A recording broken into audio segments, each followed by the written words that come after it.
Are you afraid you're going to become the next nightmare remodeling horror story your friends are talking about with your upcoming project? The last thing you want to be is that nightmare story that everybody's talking about for the next 10 years. So there's three things you can do to stay away from that. One, define what you're doing and why you're doing it. So the what you're doing should be very clear on what the exact expected outcome is. And the why is just as important. Why are you doing this? Well, what's this going to mean to you and your family? So as far as this project goes, when you're clear with that with your team, they're able to help guide you and help you make better decisions throughout the project.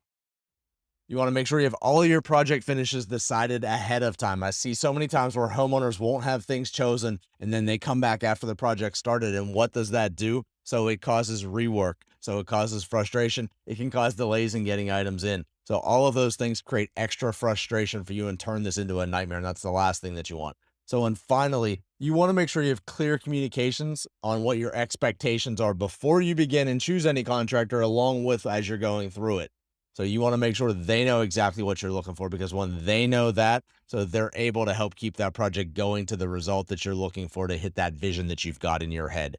So creating all of these things is exactly what we do with our remodeling roadmap that we create during our 5-day Remodeling Made Easy challenge. So this challenge is something that you're going to want to be a part of. We're going to be able to go ahead and map out everything, get all of these pieces clear for you so that you're able to start working with your contractor and finding the right person. All you have to do to get involved in the next challenge is go to remodelingmadeeasychallenge.com, just what you see on the screen right there. So go there. So enroll in the upcoming challenge and let's get you the exact house, the exact renovation that you're looking for with your own remodeling roadmap.